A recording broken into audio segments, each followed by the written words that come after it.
থেকে 5 জন সাংবাদিকের উপরে হামলা হয়েছে, যেগুলো ফুটেজ আপনারা দেখতে পাচ্ছেন।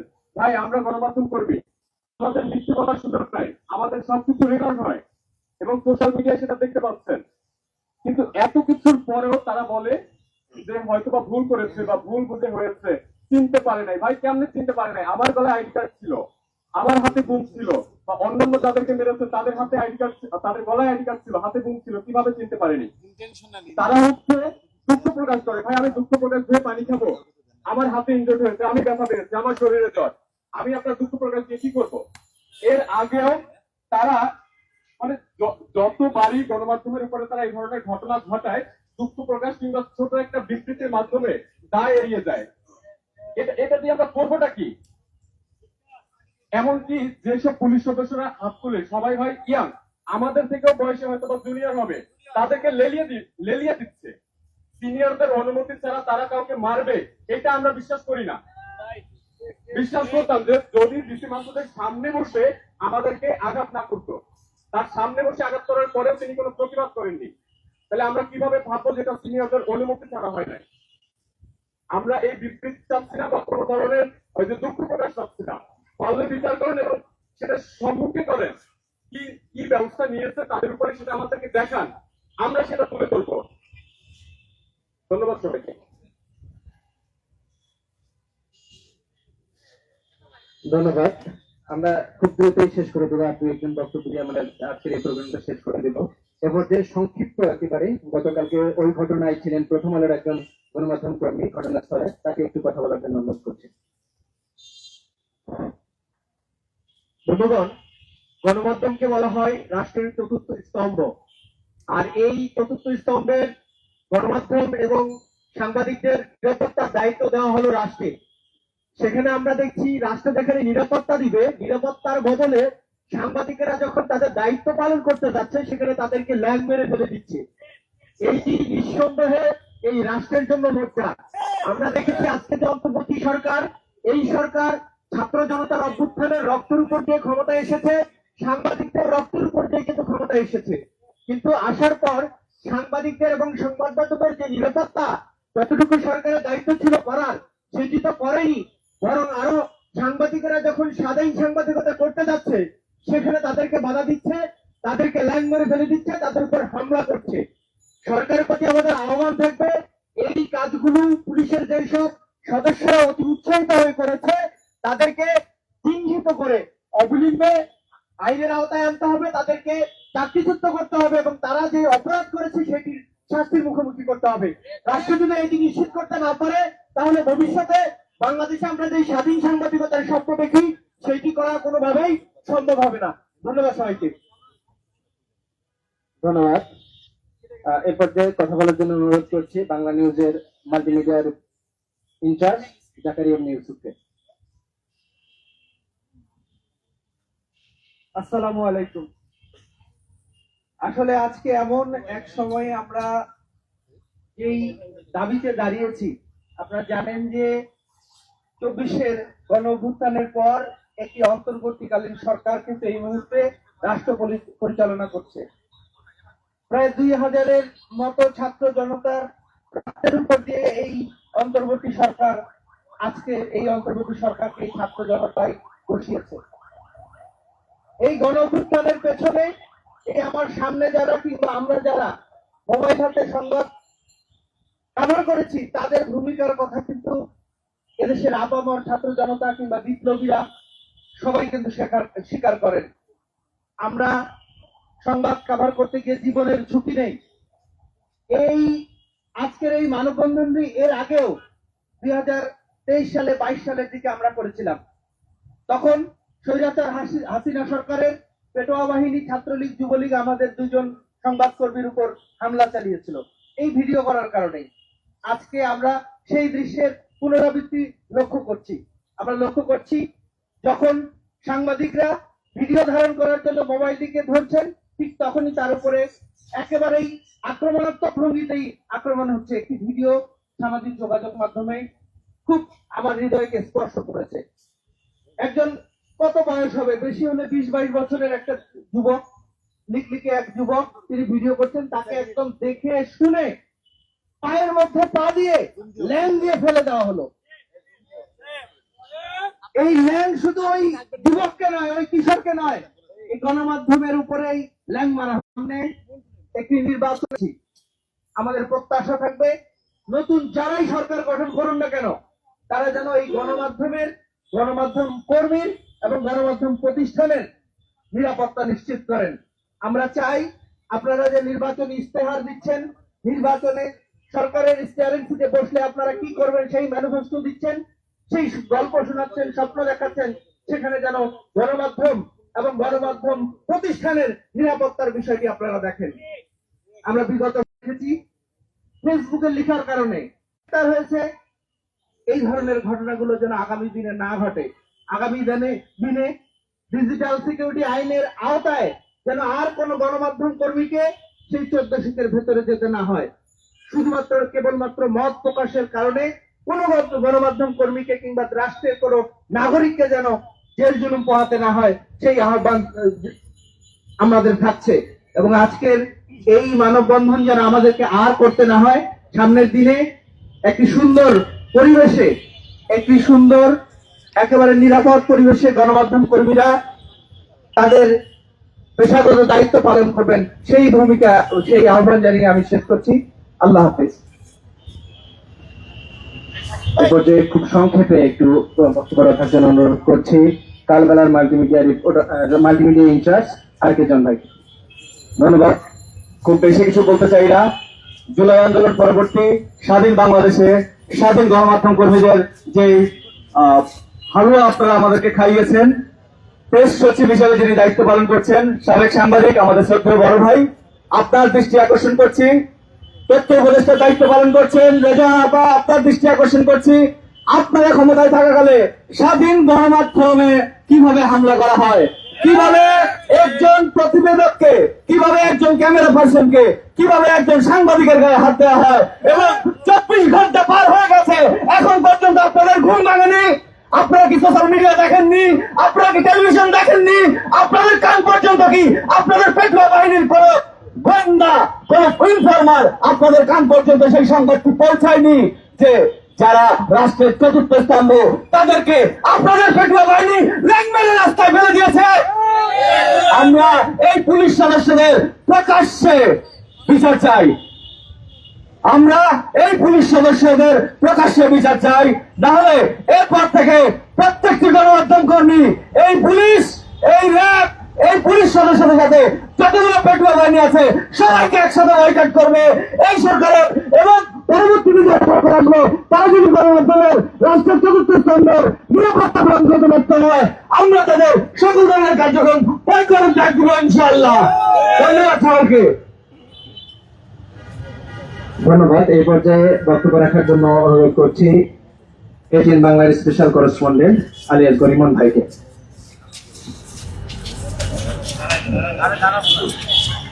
বিসমিল্লাহির রহমানির রহিম।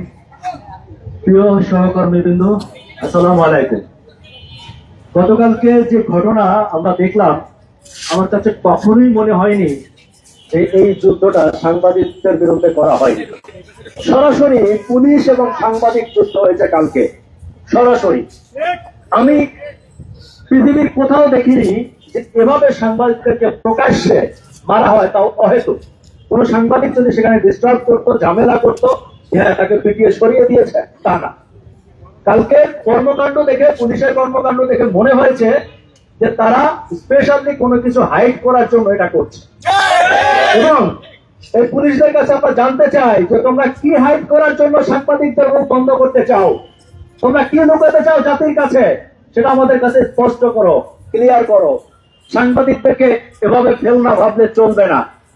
আমি আমাদের সহকর্মী ভাইদেরকে বলবো, যারা রাস্তায় আছেন তারা আরো দুইটা দেন, এভাবে মার খেয়ে আমাদের পড়ে থাকতে চলবে না, আমাদের প্রতিবাদ করে বেঁচে থাকতে হবে। তবে আমি দেখেছি ইতিমধ্যে সাংবাদিকদের উপর যত হামলা হয়েছে বিচার হয়নি। বিচারহীনতার একটা চরম খারাপ পর্যায়ে আমরা আছি।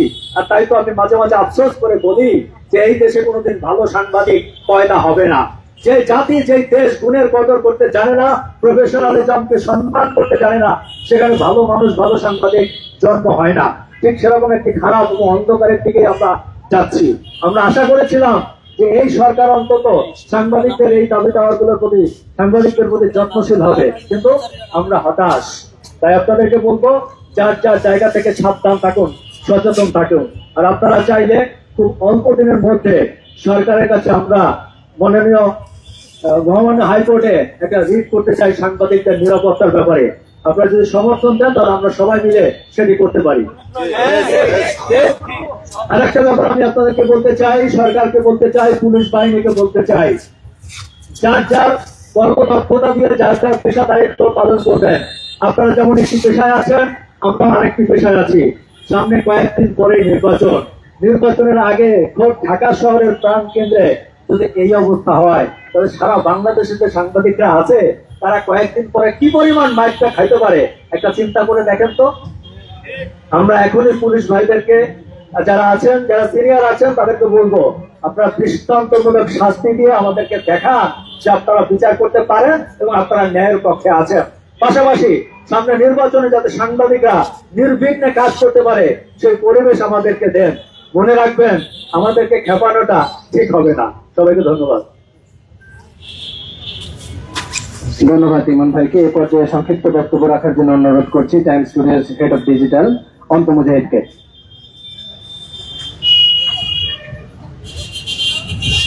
সুপ্রিয় উপস্থিতি, আমরা একটা বিষয় বলতে চাই, সেটা হলো গণমাধ্যম কর্মীদের উপরে যে হামলার ঘটনা ঘটেছে, আমরা বিশ্বাস করতে চাই না যে এই ভোট চালিয়ে উঠে নেয় এরকম পুলিশ সদস্যরা তারা নিজেরা মানে ইচ্ছাকৃত ভাবে এই হামলা চালিয়েছে। আমরা মনে করি এই হামলার পিছনে রাষ্ট্রের সরাসরি অংশগ্রহণ আছে। এবং আরেকটা বিষয় বলি, সেটা হলো যেভাবে ল্যাং মেরে ফেলে দেওয়া হয়েছে, আপনারা দেখেছেন একজন সাংবাদিককে খেলার মাঠে যদি এভাবে ল্যাং মেরে ফেলে দেওয়া হয় তাহলে কি হয়? ফাউল। আমরা বলতে চাই, গতকালকে সাংবাদিকদের উপর যেসব পুলিশ সদস্যরা হামলা চালিয়েছে, তাদেরকে আহত করেছে, প্রত্যেকে আমরা লাল কার্ড দেখাতে চাই এবং তাদের বিরুদ্ধে রাষ্ট্র দ্রুত যদি ব্যবস্থা না নেয় তাহলে আমরা পরবর্তীতে কিন্তু আরো কঠোর কর্মসূচি দিতে বাধ্য হব। আপনারা কি চান? মানে কিসের ভয় আপনাদের এত? এই মাল্টিমিডিয়া সাংবাদিক এবং গণমাধ্যম কর্মীরা সরাসরি সব দেখিয়ে দেয় লাইভ করে, এটা ভয়, তাই তো? পত্রিকা টেলিভিশন চ্যানেলে চাইলেই তো আপনারা ধমক দিতে পারেন, হুমকি ধামকি দিয়ে বন্ধ করতে পারেন, নিউজ এদিক করতে পারেন। তার মানে আলিয়াসগর ইমন ভাই একটু আগে বলেছে যে কিছু একটা লুকাতে যাচ্ছে। রাষ্ট্র কি পুরো কিছু লুকাতে যাচ্ছে? জনগণকে দেখাতে যাচ্ছে না এমন কিছু? আমরা লাইভ করি, এই জন্য আমাদের উপরে এ ধরনের আক্রমণ আমরা এগুলো কোনোভাবে মেনে নেব না। অতএব আমরা রাষ্ট্রকে বলতে চাই, প্রেস সচিব সহ প্রধান উপদেষ্টা বরাবর আমরা স্মারকলিপি দেওয়ার একটা পরিকল্পনা করছি। সেটা আমরা দিব আজকে অথবা আগামীকাল, এবং দ্রুত যদি ব্যবস্থা না নেওয়া হয় তাহলে কিন্তু আমরা পরবর্তীতে কঠোর কর্মসূচি দেবো। এই আহ্বান জানিয়ে আমার কথা শেষ করছি। আল্লাহ হাফেজ। হ্যালো,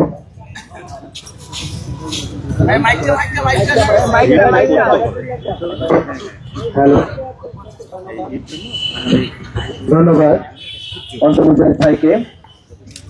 গণমাধ্যম কর্মীদের জ্ঞাতার্থে আরেকটি বিষয় জানিয়ে রাখি, গতকালকে আপনারা যে ঘটনাগুলো দেখেছেন, আমি ঘটনাস্থলে ছিলাম এবং আমার কাছে মনে হয়েছে সামাজিক যোগাযোগ মাধ্যমে যেটি এসেছে সেটি 10 থেকে 15%। এর বাহিরে পুলিশ যেভাবে গলিতে গলিতে গিয়ে, মসজিদের ভেতরে গিয়ে যেভাবে হামলা চালিয়েছে, এটি আমাদের মনে হচ্ছিল না যে জুলাই পরবর্তী একটি বাংলাদেশে আমরা বসবাস করছি। মনে হচ্ছিল আবার সেই সময়ে ফিরে গিয়েছে যেখানে কেউ কথা বলতে পারত না, যেখানে মানুষের বাক স্বাধীনতা ছিল না, যেখানে নাগরিকদের মৌলিক অধিকার ছিল না। আমরা চাই না এই ঘটনাগুলো আবারও আগামী দিনগুলোতে পুনরাবৃত্তি হোক। এ পর্যায়ে সংক্ষিপ্ত বক্তব্য রাখার জন্য অনুরোধ করছি বাংলা ভিশনের স্পেশাল করেসপন্ডেন্ট কেফায়েত শাকির ভাইকে। আসসালামু আলাইকুম প্রিয় বন্ধুগণ, গতকালকে আমরা যে চিত্র দেখেছি, প্রথম একটি চিত্র নিয়ে সবাই বলছে যে একজন সাংবাদিককে ল্যাং মেরে ফেলে দেওয়া হয়েছে। আমি বলবো এখানে সাংবাদিককে ল্যাং মারা হয়নি, ল্যাং মারা হয়েছে ডক্টর মোহাম্মদ ইউনূসকে, ল্যাং মারা হয়েছে তথ্য উপদেষ্টাকে, ল্যাং মারা হয়েছে বাংলাদেশের পুলিশ প্রধানকে, এবং ল্যাং মারা হয়েছে বাংলাদেশের চতুর্থ স্তম্ভ গণমাধ্যমকে, অর্থাৎ বাংলাদেশকে ল্যাং মারা হয়েছে। ডক্টর ইউনূসের সময় শেষ, আর মাত্র 5 দিন উনি আছেন এই 5 দিনের মানে শেষ মুহূর্তে শেষ ভারতের যার সত্যবতার বলা হয়, শেষ মুহূর্তে তিনি তার যে যতটুকু সুনাম কামিয়েছেন, এই কালকে ল্যাং মারার মধ্য দিয়ে ওনার পুরো সুনাম কিন্তু ল্যাং মারা হয়ে গেছে। এটি যে ওনাকে অপমান করা হয়েছে এটা হয়তো উনি বুঝতে পারবেন না, কারণ এখন উনি চলেন হচ্ছে এখন ওনার অনেক আশপাশে অনেক মিডিয়া আছে, ওনাকে রাষ্ট্রীয় সংবাদ মাধ্যম কভার করে, আমরা কভার না করলে চলবে না। কিন্তু উনি ভুলে যাবেন না আপনি যে আর মাত্র 5 দিন পরে আপনাকে সাধারণ মানুষের কাতারে আসতে হবে, এই মিডিয়াগুলোর এই ক্যামেরাগুলোর সামনে আপনাকে দাঁড়াইতে হবে। মাননীয় তথ্য উপদেষ্টা, আপনি দেশের একজন পরিচিত নাগরিক অধিকার কর্মী, মাননীয় তথ্য উপদেষ্টা, আপনি একজন নাগরিক অধিকার কর্মী। আমরা জানি আপনাকে এই সরকার থেকে নামার পর থেকে আবারও মিডিয়ার সামনে এসে দাঁড়াইতে হবে, কিন্তু কোন মুখে আপনি দাঁড়াবেন? এই 24 ঘন্টা চলে গেল, আমার সাংবাদিক সহকর্মীদের উপর হামলা হলো, আপনি কোন পদক্ষেপ নিয়েছেন? আপনি তো আমাদের দায়িত্বশীল, আপনার তো দায়িত্ব ছিল আমাদের পক্ষ নিয়ে পুলিশকে জবাবদিহিতা করা, আপনি কিছু করেছেন? আপনার মন্ত্রণালয় কোনো বিবৃতি দিয়েছে? কোনো কিছুই করেননি। আমরা শুধু এইটুকু কথা রেখে গেলাম, আগামী 5 দিন পর আমাদের কাতারে আপনাকে আসতে হবে, আমাদের ক্যামেরার সামনে আপনাকে দাঁড়াইতে হবে। সেদিন আপনি কোন মুখে দাঁড়াবেন এইটুকু আপনি ভেবে নেবেন।